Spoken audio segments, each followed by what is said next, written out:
Today at Kraken Campers, on this beautiful July day in the rain, we're having a look at our 5-berth Buccaneer motorhome. Just a quick video through some of the basics of the vehicle. First things first, 2.5 transit diesel, right-hand drive, 5-speed. Keys, we have with this van 4 particular keys. 3 will be used predominantly. First one is the ignition key. Does the door ignition, and the ignition to start the door barrel, and the ignition to start the vehicle. Second one is this funny shaped one. This is for the back door key only. Third one is this little odd shaped black one. This does gas locker and also does the storage locker on the side. And the last one is the water one, which we'll come to in a moment. Okay, first things first, along this side, driver's side, once you're stopped, first thing I do is jump out, push in the key here, open up. This is our gas locker. 2 gas bottles in this vehicle. Regulator is already put onto one of them. Turn on and turn off always before you travel. So it's off at the moment. We'll just flick it over and now it's on. Simple as that. Turn it off again before you travel. Close this door, give it a little push in, wiggle around the key. Next, this is just a vent, we don't need to worry about it. Our storage compartment. Same key as the gas locker. You have your mains hookup lead and a water filler. We'll show you where you might need to use that on the other side.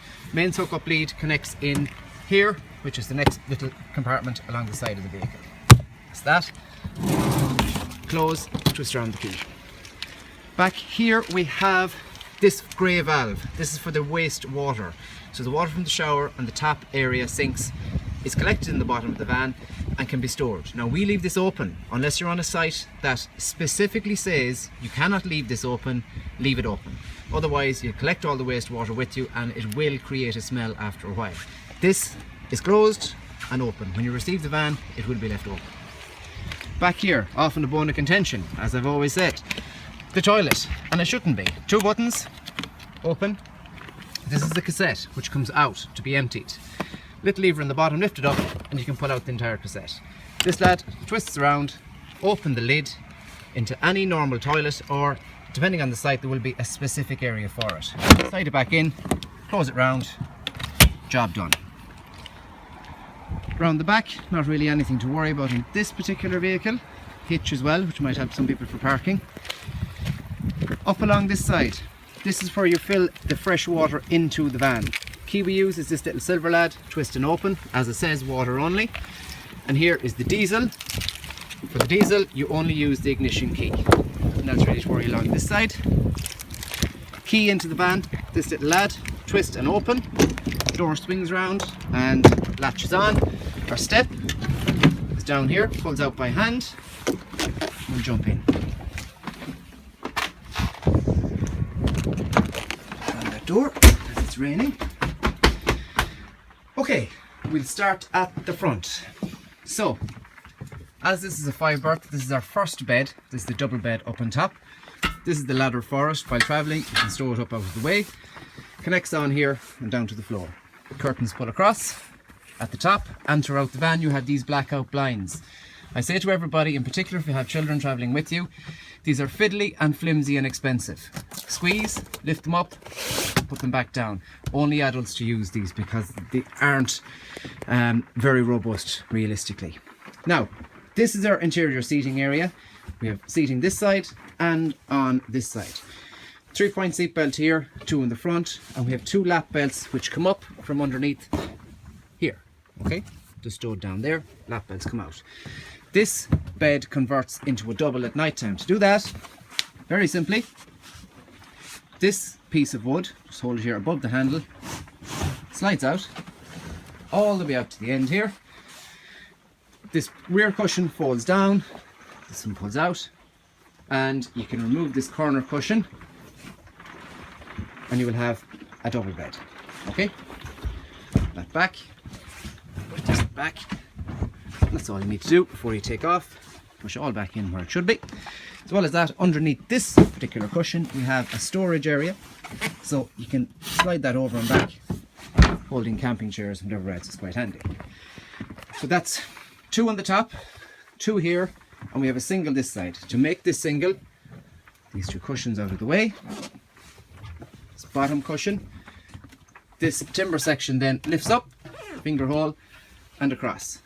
The extra cushions that we have, place them along, and this creates another single, or not another single, the single bed. Put it back when you're not traveling. That one back as well. This one here, and our cushion. Again, blackout blinds, squeeze up and down. Same on this side. If you have kids, you could be as well off just using the curtains. On top here, we have a skylight. This skylight is great, lets in loads and loads of lovely light into the van. Unfortunately, it's raining at the moment, so there's no point opening that. However, we have this blackout blind that slides across to black out the sunlight at night time. Right, that's a lot of the seating area. Now here we have one of the most important pieces of equipment in the van. It's the main control panel. Not overly complicated. These two lower ones are for the light switches. Now I generally leave these in the on position. The center button here, this controls, is the main controls of the electrics in the back of the van. As you travel, the van itself will recharge the rear battery that supplies the power to this van. So as you drive along, it charges itself. So even when stationary and not plugged in, you have power for lights, etc. So if I click this down, light comes on here to show we have power. And now these switches should be switched individually on off. Okay? As well as that, the master switch is just as we enter the van here. This one. Flick that on, we can see all across the tops of the cabinets off, on, the lights come on. The switch is left at the door. So if you're exiting at night time, you can leave this switch on and turn off the main light switch just before you leave, so it'll be at your hand when you come back in. Okay? The other important one here is the pump. This is the water pump if you wish to use the taps or the shower. I'm loud in here. On to use it. If you're not using it, switch it off. Right? This is obsolete, not in use at the moment. Don't need to worry about that. I'm finished here now. Well, I'll leave that on for a moment actually. Down at the bottom here, this is the water heater. Okay? So it's in the off position at the moment. Predominantly works on gas. So I have the gas turned on outside. If I want to use this water heater, flick it up into the on position. The green light is illuminated. That will stay lit, and after 35-40 minutes we'll have enough hot water for a shower in here. If this red light comes on, which happens the odd time, turn it off. And the solution with lots of things in life, turn it back on again 30 seconds later. If you're hooked up on site and you have mains, you can turn this one down, and this little light down here will be illuminated if you're connected to the power. Okay, so we're finished here for now. We'll knock this lad off. Throughout the van you'll have these plugs. These plugs only operate when you're plugged into the mains. They don't operate at any other time. Now back to the back of the van here, we have the kitchen area. Pots, pans, plates, etc. stored here. In here we have the kettle, and we have a bin and lots of other storage spaces, dustpan and brush. In this one we have the table. So this is the fold away table. If you fold out, you can use it inside or outside. And a brush, again more storage. Wardrobe, same idea. Important here, the sign above says it, if you're putting bags into this, not to knock down the breakers, because when you plug in on site the electricity won't operate. So make sure these are up in the up position at all times if you want to use the van on main. Now this little lad here is the gas nighttime heater. It couldn't be any simpler. To operate it, twist it round, tick tick tick tick is the sound that it makes. Once you're on the gas, you can hold this one down, and as you hold it down, its clicking has stopped, and in here in the observation window you will see a flame lit. Not using it, so this way, off. Shouldn't hear any sound. Simple as that. Gas hob, same idea. Twist, hear the gas, and ignite it. To ignite it, it's a manual ignition. Oh, this one is actually an automatic ignition system. Twist, hold in this lad, tick tick tick, and it'll light. There's a grill and an oven in this as well. Toilet slash wash area. Okay, so wash hand basin, toilet. Use the toilet, lift the lid, do the business, and give it a flush. This is the flush, up and down, open to the right and close back to the left. Simple as that. It's gone down as the cassette outside. Empty the cassette before you travel always. Storage up here. Now for a shower, you'll have the water heater on for about 35-40 minutes. Twist this lad and it pulls out and it'll connect up here. Once it's connected, you can use this entire area as a wet area, and the wastewater will go out through the drain plug and into the wastewater tank, which should be left open.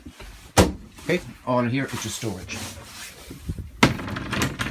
Storage and storage. This is our sink, so that lifts up. Again, make sure the water pump is on to operate that. Our fridge. So our fridge at the back of this van will operate on 12 volts. So if you want to leave on the fridge just to keep things cool while you travel, you can leave it on the battery symbol. If you're on a site, plug it in on the mains, leave it on this symbol. If you want it off, it's at the top. And then if you want to light it on gas, down to the bottom one. Again, make sure you have power coming to it at the board. And once the power is coming to it, you will see this guy flash. To light it then, you have it set at max, hold this in, and after 15-20 seconds, the light will go off and the fridge will be lit. Okay, simple as that. Now, that seems to be a lot of the most important things inside the van. The rest of these lights will switch on and off once collected at the front. One final thing, switch off that. Up here in the glove box, we have this guy. This is a power inverter.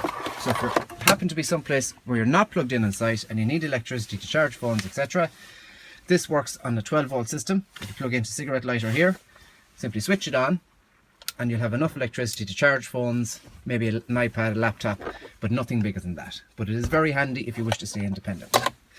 That's it. Everything else will be explained in the demo. When you pick up the vehicle, we also have a full list of operating instructions on the dash left in the van. Any other questions, let me know. Thank you.